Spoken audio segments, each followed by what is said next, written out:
I think we'll make a start now. So first of all, thank you for making the time to join us. My name's Alex Stazicki. I head up I'm the chair of the cyber group at the Institute of Risk Management. That's an international organisation that supports risk management across all areas of risk, and has a number of qualifications and certifications that it looks to promote to improve risk management as a profession. Today we're looking at dealing with cyber at the board with David Jones, who has joined us to give us an overview and a presentation. If we go to the next slide. So I'm joined here by my committee members, Zanar Tukieva and Carlos Santiago, both of who support me as part of the committee for the cyber group at the IRM. And we also have a LinkedIn group specifically for cyber. And again, that's open to invitation. So if anyone would like to continue the topic on the topic of cyber and risk management, by all means, please join us. Next page. Just to touch upon some of the things that we achieved last year, because we're I say relatively new to this. I've been doing it for a year now. So we held 2 webinars last year, one on how the insurance industry thinks about systemic cyber risk, with Rory Egan presenting from Aon, and also how to create a cyber resilient organisation with Roberto Zagara from the DRI. We also hosted a coffee catch-up. Well, no, the charities group hosted a coffee catch-up with a conversation around cyber risk, and we had Becca Kay from the National Cyber Security Centre join us. And lastly, we also undertook a call for views response by the IRM relating to data storage and processing infrastructure security and resilience, which was led by the Department of Digital Culture, Media and Sport. So if they are areas that you would like to get involved in or help us support going into the future, if there are areas in terms of cyber risk management that you'd like to get involved in as part of the IRM, by all means, I think the first point of contact is that LinkedIn link to join the group. Next page, please. Right, so it is an absolute privilege to have David Jones with us today, who's presenting on cyber risk at the board. It is an area that, as a cybersecurity professional myself, I've always found challenging, simply because of the amount of exposure or the lack of exposure that you have to the decision makers at the top level of an organisation. So I'm not going to read through and take away from David's time. So next slide, please, as I hand over to David to introduce himself. Thank you.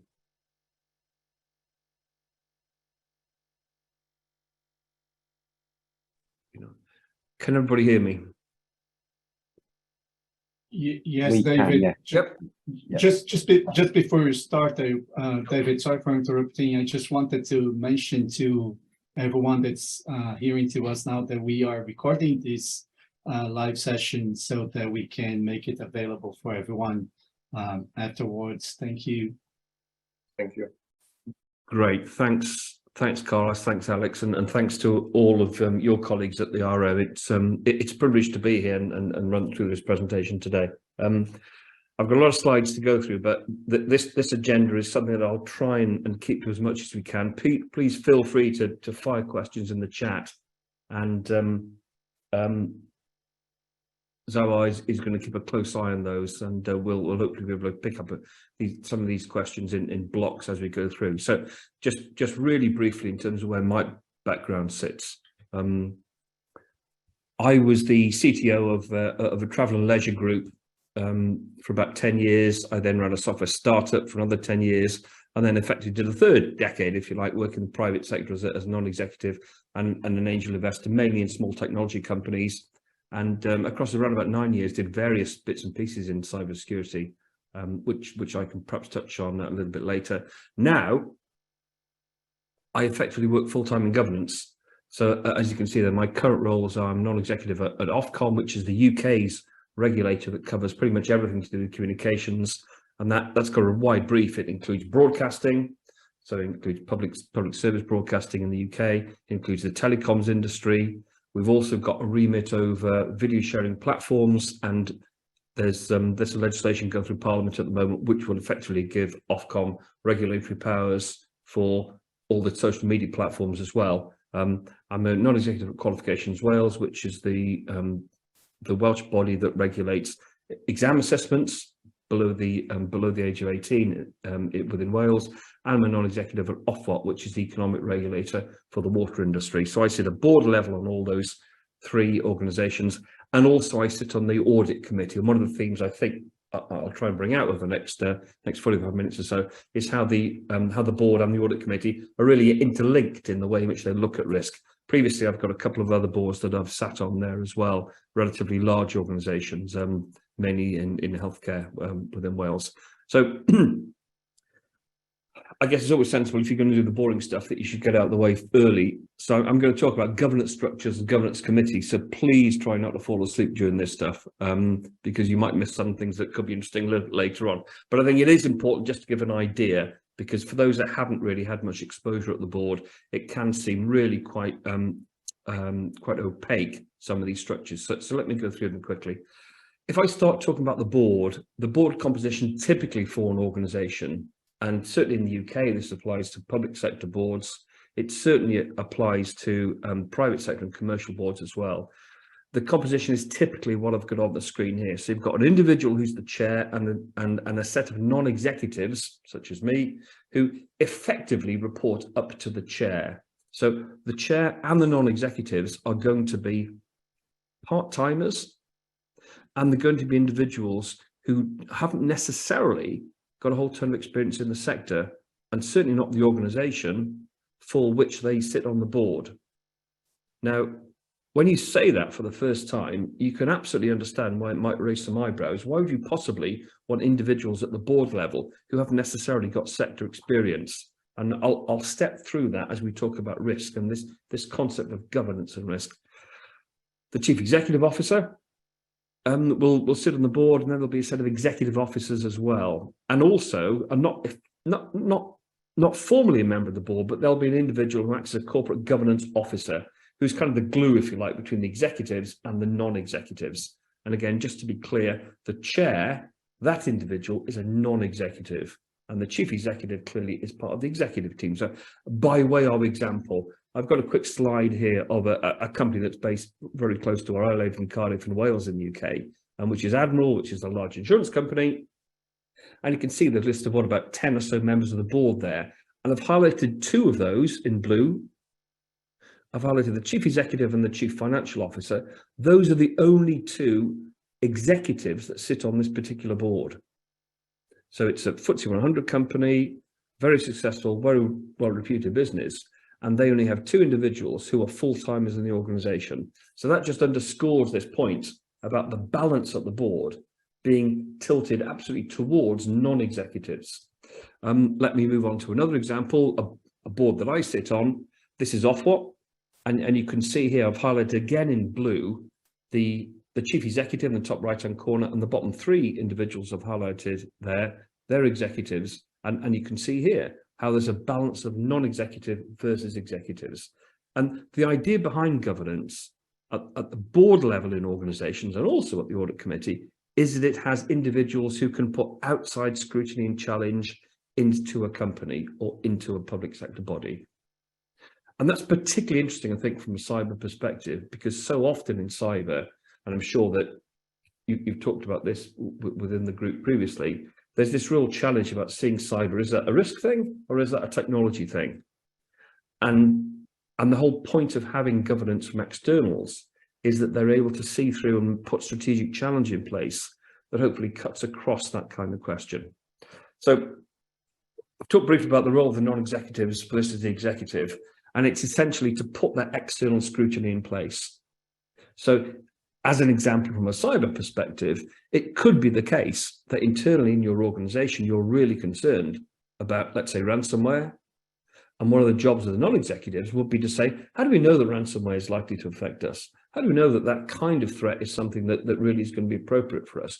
Are we not actually an organization which is more vulnerable to DDoS attacks? Are we not an organization where actually the insider threat is of even greater risk to us?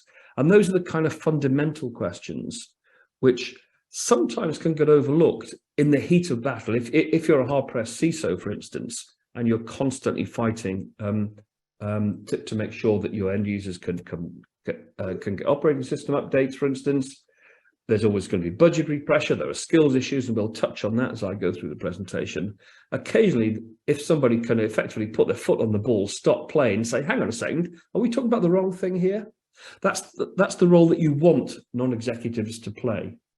And so often, those questions that non-executives come up with, the answer actually is, well, that's an interesting question, David, but this is why what we're doing is the right thing. So often the challenge you give at the board is really to just make sure that what the organization's doing is absolutely the right thing. It's not really an auditing question that says, if I keep turning over stones, I'm going to find something that will expose a problem. It tends not to be that nature of challenge. So let me keep running through. Agenda management and timekeeping I've highlighted there, and agenda items.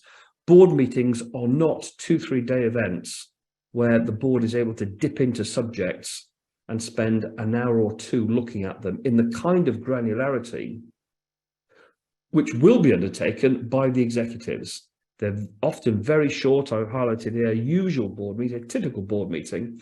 You might have 15 to 25 minutes on a particular item. And that would be in the conventional way that board meetings run. Very occasionally, you might have a board meeting that's called, that could be an extraordinary meeting, simply look at a single entity or a single item. But generally speaking, you should assume 15 to 25 minutes is relatively typical. And the nature, as I've got on the next point here, the nature of these discussions at board is strategic. It is not the purpose of the board to try and replicate or double think what the executive are doing.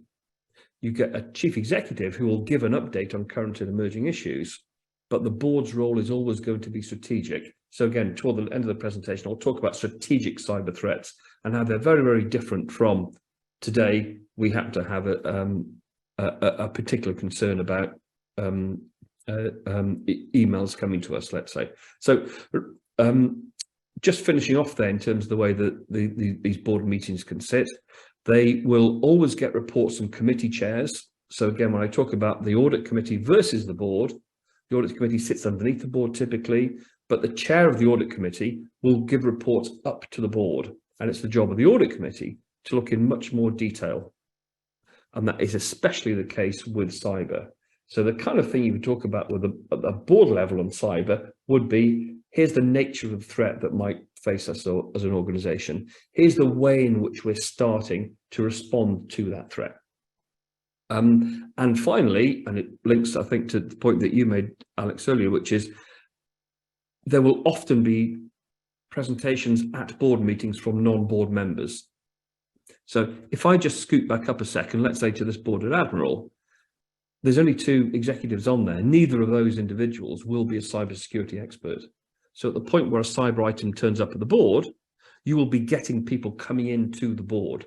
Now, I'm sure that we can get lots of questions about whether CISOs should sit on the board. And I wouldn't be at all surprised if during the chat we've got some of those coming up. But the truth is that at the moment, most boards don't have a CISO. Many boards don't have a CTO either. So at the point when you do get presentations and you do get board papers on cyber, it's going to be people coming into the board, and I'll talk about the way that that can be handled. So let me just pause on the board for a second. Let me switch across to audit committees. And audit committees have a job of managing risk. Risk is the core activity. And therefore, they're much more in depth in the way that they're looking at specific risk-based entities. They're not going to be concerned about necessarily the strategic direction of the organization or having updates on operational matters. that's probably more likely to be positioned at board level. What you will get, though, at audit committees, as I've highlighted number 3 here, is external and internal audit reports. So let me just take a couple of seconds to talk about those two. Internal audit would often be the department within an organisation whose job is to go looking around, undertaking internal audit activity, where it might say, are we really sure that the way we're managing finance is correct? Perhaps, are we really sure that that our HR systems are up to date and we're doing the right thing when it comes to, let's say, expenses, for instance? Are we really sure that when we're implementing a new IT system that we're stacked up to do that in the right way? External audit is more likely to be accountancy related, perhaps, where somebody outside is in a position to verify, let's say, that the accounts of an organisation meet a certain accounting standard. In the UK, certainly for English-based organisations, the National Audit Office is an external auditor that will come in. And again, common in the UK, I'm sure common throughout Europe and the world as well. Internal auditors are not always going to be internal resources. So often they could be the big 4 consulting firms, for instance, who've got skill and undertaking audit, which they can then deploy. Last point really quickly, in terms of audit committees, something that you might have come across before, the risk register, effectively a document which outlines for the audit committee and then ultimately the board, the sets of key risks that an organisation has got. So that's the kind of thing that as a document you would expect to see from a non-executive perspective. You'd expect to see cybersecurity absolutely sitting on there. And the way that typically works is that the organisation will produce a risk register that says, we think this organisation is at risk in terms of a cyber threat, and here's the things that we're doing to mitigate what that risk would be. And often you get a change of the danger or the risk, if you like, before and after the mitigation. So as a really almost primitive example, there's a cyber risk of a DDoS attack, but we mitigate that by ensuring that we have an architecture for our servers and our systems that can deflect DDoS attacks in the event that those things might happen. Relatively straightforward. You can do the same thing with ransomware.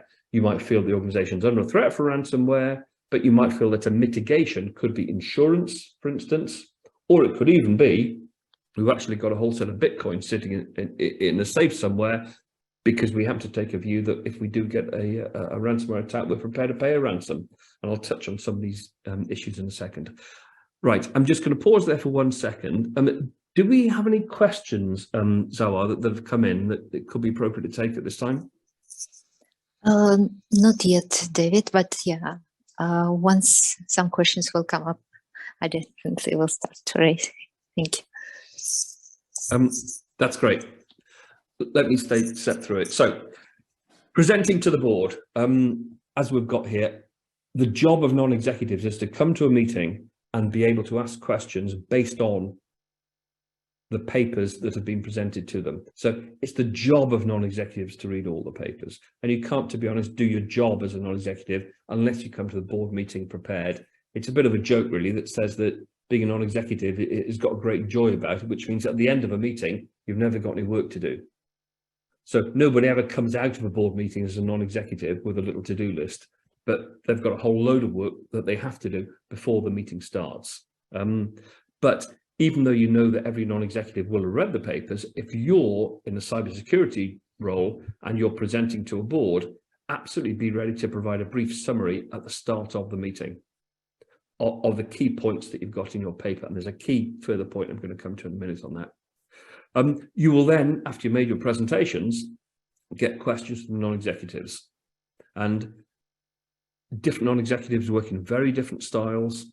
Some of them might ask one particular question for which they have a great deal of depth. Some of them might ask 3 or 4 questions that could actually be relatively high level. What's important from their perspective, the non-executive perspective, is that their question is answered.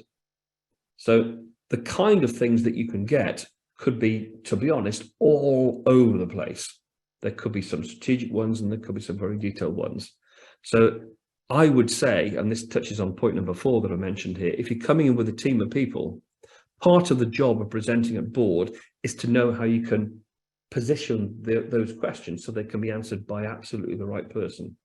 Now, the nature of the board is that it is hierarchical. You've got the most senior individuals and chief executive and the chair, and then you've got the most senior executives sitting there as well. So it's inevitable that there's a sense of wanting to understand what the hierarchy of an organization is.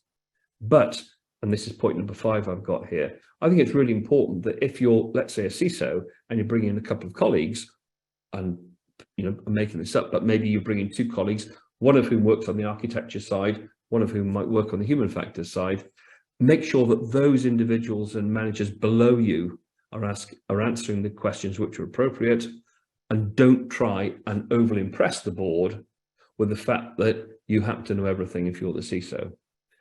The board will absolutely understand that the organization's got a whole team of people, and making sure that the staff that you have working for you shine, that reflects well on you. It shows the depth, particularly in cyber, where we know we've got the skills challenge. It shows the depth of teams that have been put in place. And finally, number 6, don't lobby for more budget. It's tempting to do that. I can absolutely see how you do that. But also, despite that, be prepared for a non-executive to say to potentially a CISO or someone presenting a cybersecurity paper, be prepared for the question, do you have enough resources?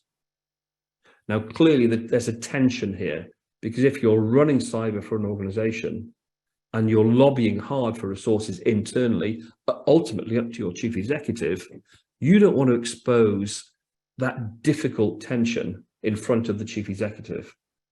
But equally, and this is where it becomes quite a tough balancing act, what you do want to do when you're at the board is to make sure that you can explain that if there's challenges and if there's problems and if there's risk and if there's threat, the board absolutely understands where they are. So my personal view as a non-executive is, if somebody comes to the board and they say, we're doing the best we can, we're always going to be pushing in terms of skills, there's never going to be enough money to mitigate this risk down to 0%. At some point, it's likely that we're going to be hit. And it's possible that after we get hit, we're going to really struggle to recover. That isn't a pessimistic expression of where the organization sits. These days, that's actually a realistic threat. And with every occurrence of cyber attack that's presented in the media, we know that there's going to be 10 or 20 that never get to that stage. So it's inevitable, even the very best prepared organizations are going to get hit at some point. And everyone who works in the profession absolutely understand that. But you shouldn't assume that the board does. So find ways of making that very clear at the board, because that's the honest position. The last thing you want is to indicate to the board that all is well, especially on something as volatile as cyber. And then all of a sudden on a Sunday night, non-executives get a phone call at 10 p.m. that says something really bad's happening. It's going to hit the media tomorrow morning, and we really don't know how we're going to cope with this. That's the worst case of a scenario unfolding. Okay, so let me just go through some specific in terms of updating the board. I've talked there about being open and honest. I think that's absolutely critical. I think finding ways of putting things into the context that is understandable from the board is really important. So I've made that reference there, that if you are a company working in insurance, then find ways of giving comparisons to other companies that work in insurance. It isn't going to be a foolproof way of finding the most relevant metrics, but it's certainly one way. I put a point here about external verification on certification, and we're all familiar with ISO 27001 in the UK, Cyber Essentials Plus. Find ways of being able to get to the stage with cyber where it's got the, what's the word really, it's got the weight and the credibility that we've expected for finance pretty much for 50 and 100 years or so. The challenge that we all have working as cybersecurity professionals is that finance has had decades to get used to the way in which it presents itself. Everybody understands what double entry bookkeeping is. Everybody understands what having a set of qualified accounts means, but we're not at that stage with cybersecurity yet. We don't have international standards outside things like where ISO sits. And further on in the presentation, I'll talk about sector-specific standards as well. Next one, be really clear about the role of external consultants and where internal and external audits sit. It's quite reasonable for a set of directors at the board to understand that your organisation is not a specialist cyber company, and therefore there will be times when you have to lean on and use external expertise. And we know that there's a lot of companies around with very good reputations. The difficulty is knowing how good the individuals are for the budget that you've got. So when you have got external consultants coming in and working with you, either on a job and finish basis or almost on a permanent basis, then I think that it's going to be very important that you explain that these people have value, but they're not wizards. They're not undertaking magic. They're only ever going to be as good as the extent of their experience, the budgets they've got available. So never be in a position where anybody can feel that an internal cyber unit is somehow standing behind a set of externally brought in skill. And exactly the same thing applies to vendors and suppliers as well. So the fact that you might need to use a significant amount of budget upgrading firewalls and upgrading security devices and upgrading software and upgrading SIEM implementations, for instance, that's all fine, but none of that is the kind of magic that's going to avoid you ever getting hit by cyber. So again, just thinking about that 10 p.m. Sunday night phone call, if your organization ever get hits, you really want to avoid a circumstance in which your non-executive is going to be on the end of that phone call thinking, I really thought that the expenditure we signed off at the board for another £1 million on cyber was going to avoid this kind of problem.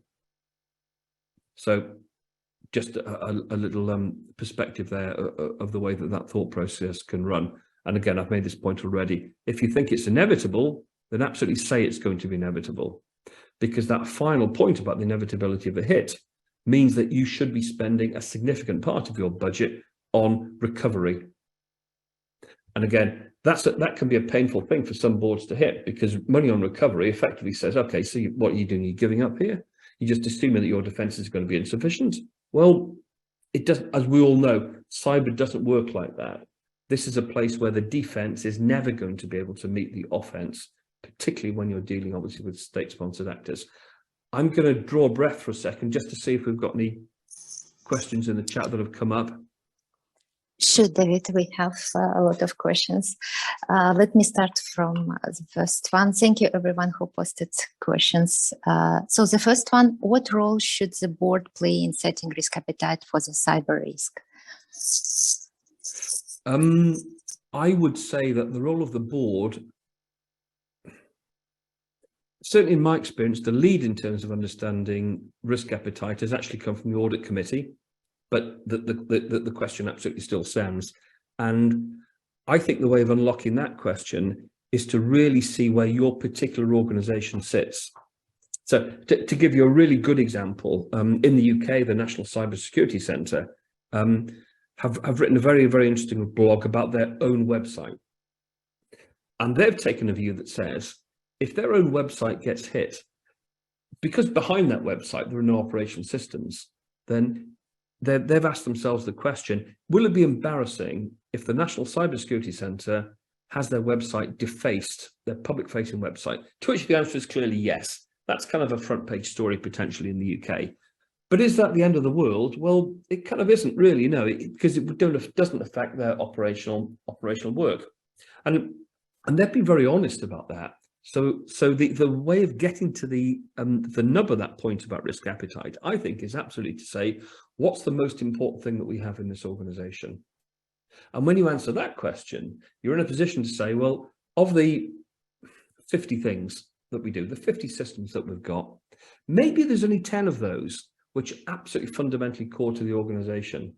And maybe those are the ones where we need to deploy the most resources. So this concept of onion defense for cyber, where you have increasingly hard to penetrate rings, the point of that absolutely is that you cannot protect everything to the same extent that you should be protecting the most important thing. So that's probably the perspective I'd come with on that. I'm conscious that we're going to be running out of time relatively soon, so I'm happy to keep taking questions and try Sure. and move quickly. Sure. Maybe just a couple of questions. So I will try to merge two questions together. Does audit committee review risk register and cyber risk presented by audit detailed at high level, or is it simply logged as a single cyber risk? And how granular do they get? Yeah, great question. Yeah, it will be the job of the audit committee to go into that detail. And I would say that while some organizations might be prepared to put a single risk entity down for cyber, that probably isn't the most mature way of understanding the nature of that risk. And a good case in point would be the risk threshold that sits between IT systems and OT systems, for instance. And another way of looking at it would probably be questions about where the internal threat would be. So yeah, I think that if you were looking at organizations externally, those that are more sophisticated in terms of where their cyber risk is, those are going to be the ones that inevitably are going to have the best response. And perhaps the final thing just to add to that would be, we know that supply chain is a key issue in terms of where cyber is, all the way back from the Target hit in the US, what, crikey, was that 10, 12 years ago now, you know? So understanding the fact that even if you get your entire organization cyber, especially cyber protected, if you have not got your suppliers and vendors at the same position, then clearly you're going to be exposed to some kind of risk.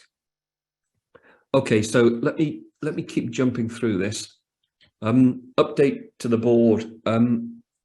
So just one really quick point about how you pitch to the board from a technology perspective.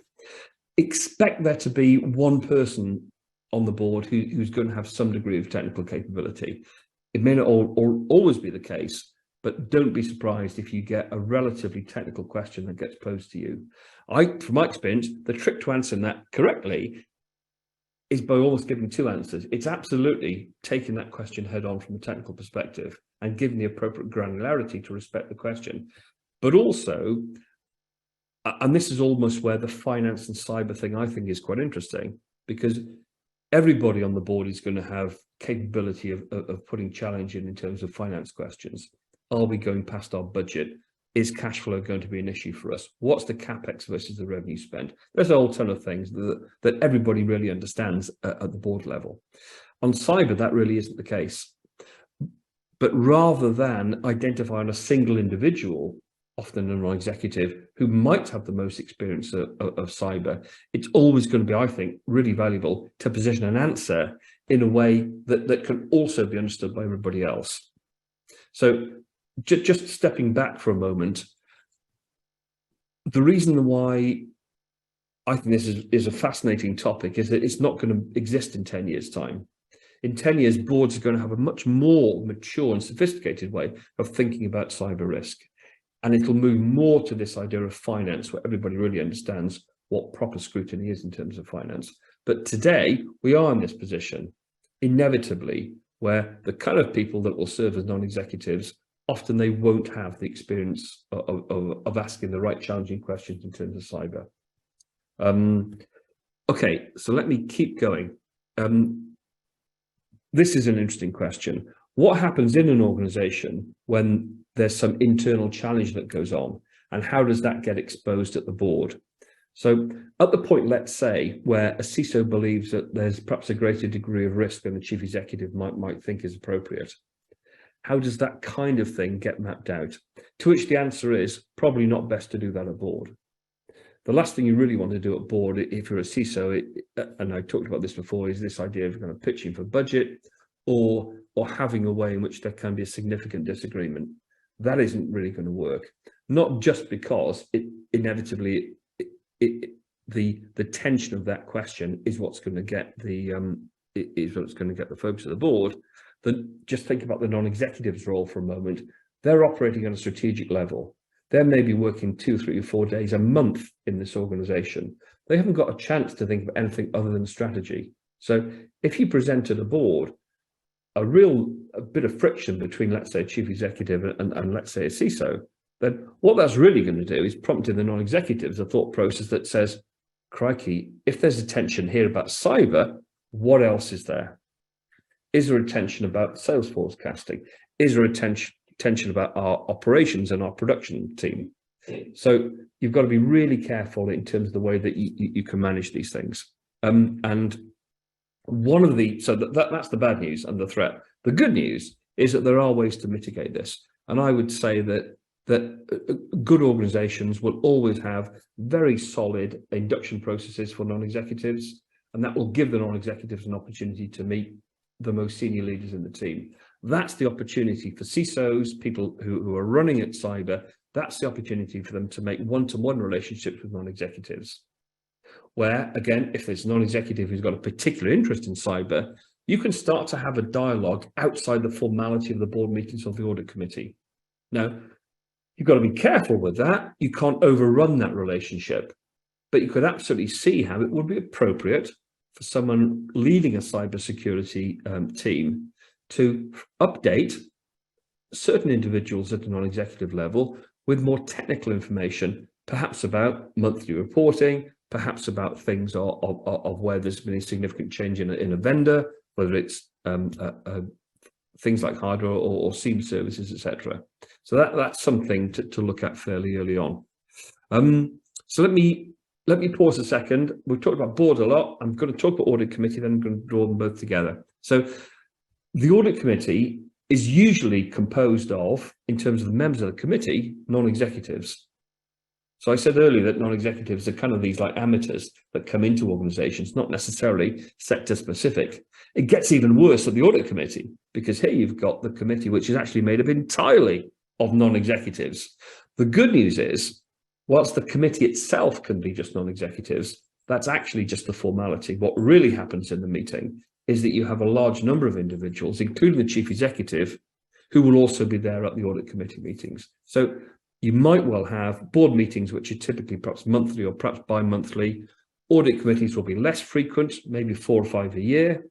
But when they do happen, they will include obviously the non-executives, the internal audit resource that I've put here, an external audit resource, and then that executive management, including typically a chief executive. So the chief executive is going to turn up at these meetings, and she or his ear is going to be really attuned to, there's a risk we didn't think we had before. So these are not board meetings where you've got strategic discussions. They're much, much more granular, which relates to the question that we had earlier. So in terms of this point about balance between audit and board, I've just got a couple of points that you can see on the slides there, which I won't necessarily repeat. So stepping back again up to the board for a moment, there's a lot of people who've done interesting work about where they see the role of the board on cyber. This is one of the ones that I think actually is going to be most appropriate from a law firm, a London law firm in the UK called Spencer Stewart, along with Morrison and Forster, that they've done some work on. So these 5 points, and it goes back to the question that we had a little bit earlier. The board needs to understand that it's got responsibility for cyber in the same way that it's got responsibility for sales, for production, for financing, for overall governance. So whilst the audit committee exists, ultimately the audit committee is a function of the board. So it's the board that's got cyber responsibility. It's then up to the board to set the expectations of the management through the chief executive of what it expects on cyber, which is again back to this really valid question about where cyber risk appetite is. And it's critical that it understands where the key risks are, which is back again to another point I've made, which is understand your organization, the nature of threat that you've got, and making sure that what you're doing is attuned to what the risks actually are. Assess current practice, so put challenge into the organization about what we're currently doing. If, for instance, there's been a drop-off in the frequency of operating system updates, patching, then that's something that should be highlighted to the board. That's as much a part of performance management as the quality of the call center, or the shipping rate, or the margin that you're making on product, for instance.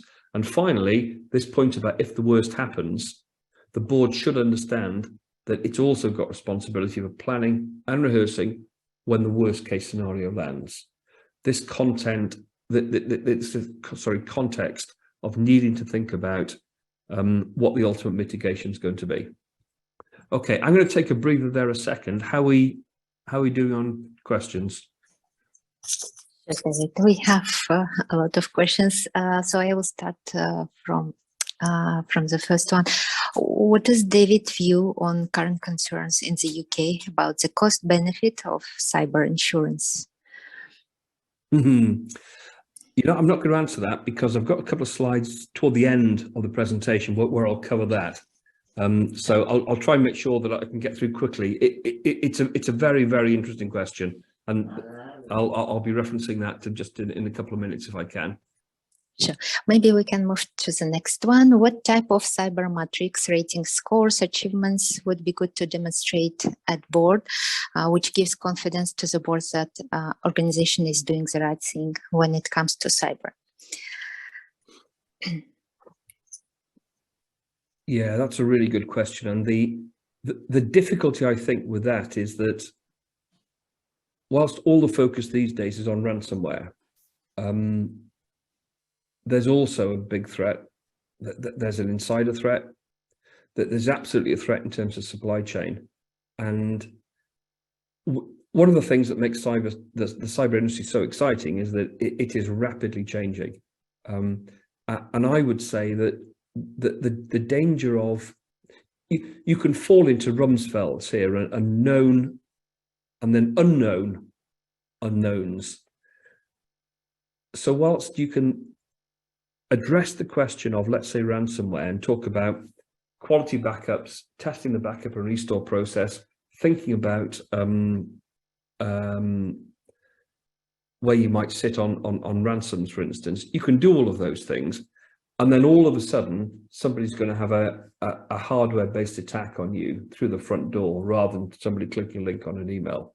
And so I would answer that question in the sense of saying, always be aware that the actual hit that you get, and I was reading something about a DDoS attack just a couple of days ago, and I was thinking, I haven't heard about DDoS attacks for ages. Has that problem been fixed? Some kind of a technical solution for DDoS, which of course the answer is obviously no. But I think it's really important that the breadth of the cyber threat can be thought of. Not all organizations will be vulnerable to sovereign-based attacks.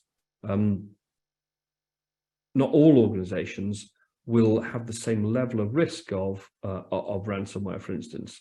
But it's a question of thinking beyond where the very obvious next threat is. That's where I would be, which sounds really easy when I say it in those couple of sentences, but I'm absolutely conscious what a tough job that is. Thank you, David. And just to add, David, I think one of the tool would be great scenario analysis and scenario quantification, probably, right, to demonstrate how it will impact on financials of the organizations, especially at the board level. So, okay. Probably, yeah. No. Okay. Well, let's see if we can come back to that if we've got more time later. Right. So when the worst happens, and again, the context of this is not that there's been a breach here, or it's not there's been a ransomware attack. The context of how is the board going to react in this situation. So here's a couple of the things that are going to be thought of from the board perspective. What are the legal implications of this now? And I was listening to a very interesting podcast just a couple of weeks ago about the nature of how law firms, for instance, now are struggling potentially to get written reports from external expertise, because that would effectively be something that they wouldn't have privilege control over if you get to a litigation scenario. Because what that might do is expose the fact that internally the organization did not take the steps that it should have taken. So there's a very complex world of the way in which the legal aspects of a breach need to be considered. Reputational implications almost speaks for itself. And I think it's been interesting to see in the last few years how the organizations that have dealt best with cyber have been those organizations that have come up front, said very clearly what's happened to them. A good example is the Scottish Environmental Protection Agency here in the UK, where as soon as their hit happened to them and that they suffered from ransomware attack that took out all of their systems, as soon as that happened for them, they went public with it straight away. and they went public with actually saying, we're not even going to pay a ransom. So if the people who've hacked our systems are listening, don't even bother sending us a ransomware demand, even if it's $1, because on principle, we're not going to pay for that, because they felt that it was wrong to use public money to effectively pass funds straight across to criminals. And of course, there's this interesting question now as to whether the paying of ransoms should be made illegal. And we probably, unfortunately, haven't got time to go through that. Financial implications, again, speaks for itself. How big is this issue? So, again, I think what the board's going to be thinking about is, and this is absolutely a risk question, is this problem about cyber as big as the other issues that the board's going to be dealt with? Because it's the nature of the board that they're almost that they can feel like the striker, if you like, at the very front and do the exciting stuff for the organisation. But in many ways, they're just the goalkeeper. If it gets to the board, then it's not been possible to fix that problem elsewhere. So the board is really going to have to balance issues to do with cyber amongst all the other issues that they've absolutely got. And then finally, I think understanding where stakeholders really sit with this. So for companies that are, for public companies that have got private equity investment, for instance, venture capital investment, the relationship with those shareholders is absolutely going to be a role where the chair of the organization will be in pole position. For public organizations, regulators, in some cases, going to be relevant. In many sectors that are highly regulated, you get exactly the same point as well. And I'll come to that in a couple of slides in a moment. And government bodies with respect to public service as well. So really quickly, let me try and step through this. I'm conscious we've only got 10 minutes or so left. Let me talk a little bit about regulation. This is something which didn't get a whole lot of publicity at the time, but the National Cybersecurity Centre in the UK put a code of practice together for App Store developments. Now, App Stores are mainly the Apple Store that sits on iPhones and Google Play. But there's also app stores that exist through TVs these days, and you can see how app stores are going to start sitting in terms of where cars are, in terms of in-car entertainment systems. But effectively, this is a fairly niche world here. And I think the interesting point when we think about this question of code of practice for app stores, when you put it alongside regulation for crypto, when you put it alongside some legislation from the UK here, this is the Telecom Security Act that we at Ofcom have got responsibility for regulating. So the Telecom Security Act covers the telecoms providers across the UK. So if I just step back through that for a moment, we've got the telecoms industry.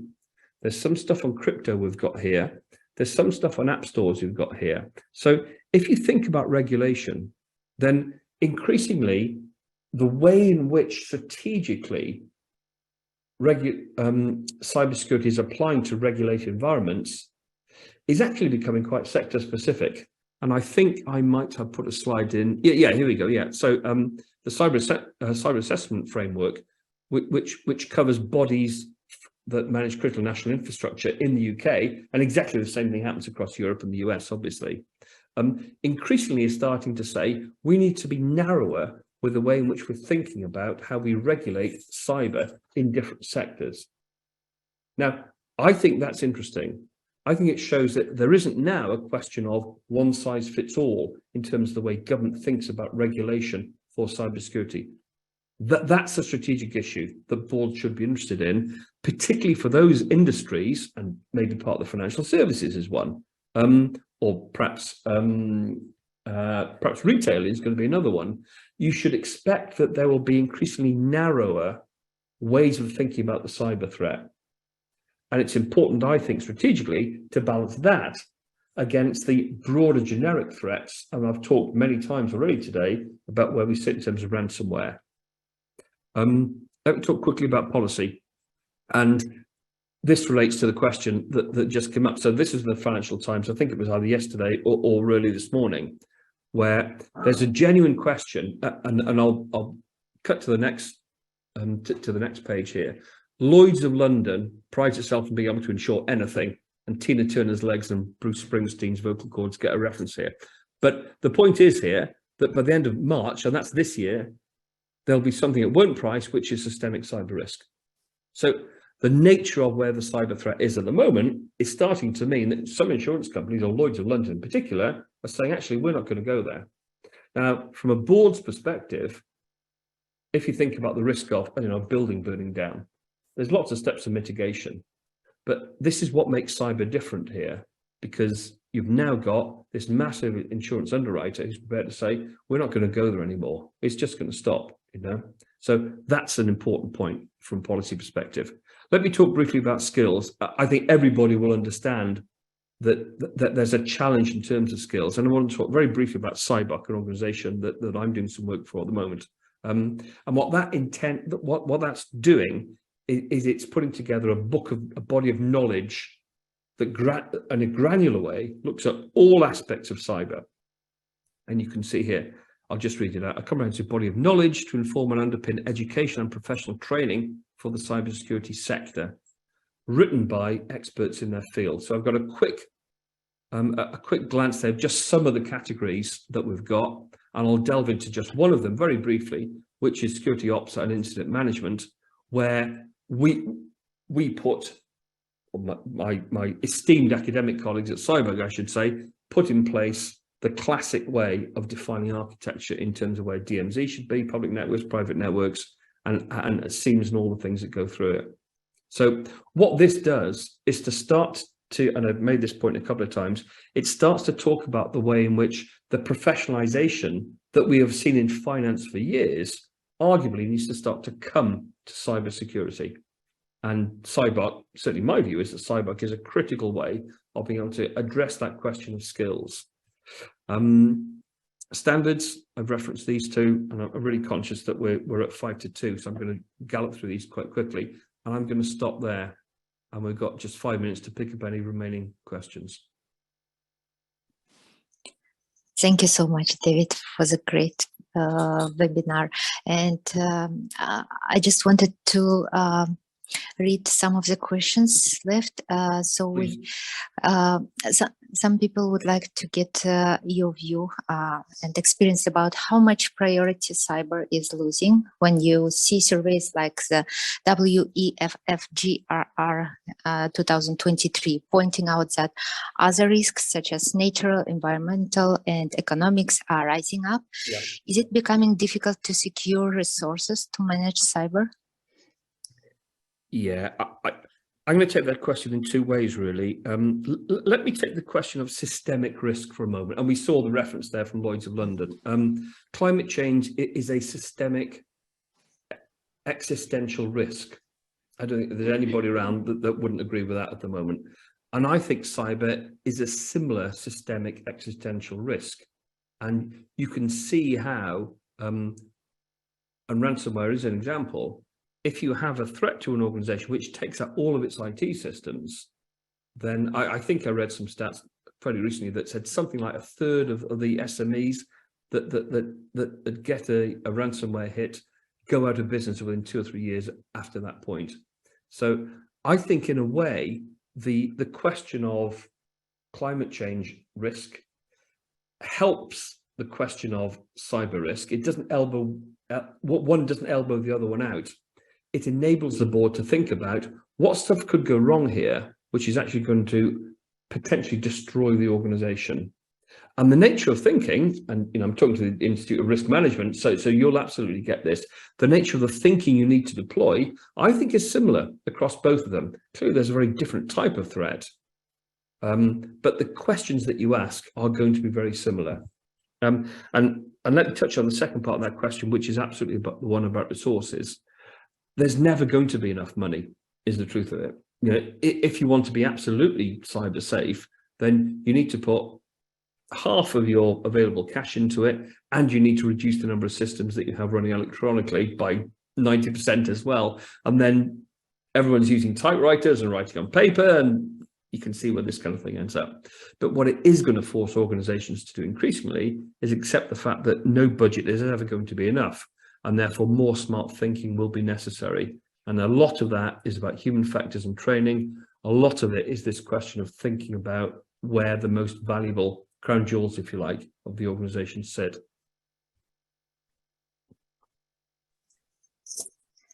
Thank you, David. We have another question. How do you get an acceptable level of control? Probably it's more on board level. Yeah. I think I've said in the slides here that, you know, 15, 20 minutes or so for a board paper is all you're going to get. If you're unlucky enough to be further down the agenda and the items on the board meeting agenda take up more time than was planned, you're going to be squeezed. So it's quite feasible that if you're a CISO presenting to a board and you're in the last third of the board meeting agenda, your time is really going to be squeezed. So you may not have 15 or 20 minutes. You might only have 10. You might only have 5 in some cases. So the key aspect there is absolutely making sure that the most important points are the one that are drawn out. And again, I'm really conscious of how easy that is to say and how difficult it is to do. But it does involve periodically, if you're a CISO, stepping back and thinking, I know we've had budget lines in for SEAM and DDoS mitigation for years and years and years. Does this really reflect where the modern threat is going to be? So I think that the position of strategic thinking about cyber threat is probably the way to unlock that question, to be honest. So I've got one question for you, David, just to wrap up, I think. Sure. Just to leverage your experience, how often do you find the topic of cyber hits boards? If you'd have asked me that 10 years ago, the answer would have been every 12 months. Asking me today, Alex, every audit committee, everyone. Wow. Actually, you know, without reflecting on the current boards that I'm on, that obviously I'm not going to talk about, but I would be surprised if an audit committee today that typically met 4 or 5 times a year didn't reference cyber in every single meeting. Okay. Now, the next question is that enough? Or are the things you're talking about going to be sufficient? Are the budgets going to be enough? And that's probably a subject for a completely separate hour's worth of webinar, to be honest. Okay, well, we're up for it if you are at some point. So I'd just like to thank everyone that is still on the call. I think that's you know, it's a good place to probably wrap it up now because we've reached our hour. I would really just like to say thank you so much, David, for your time. It's been excellent to hear your views and input, and yeah, and gain from your experience as well. Thank you. Brilliant. Thank you, Alex. I've really enjoyed it. Thank you. Thanks, everyone. Let's leave it there.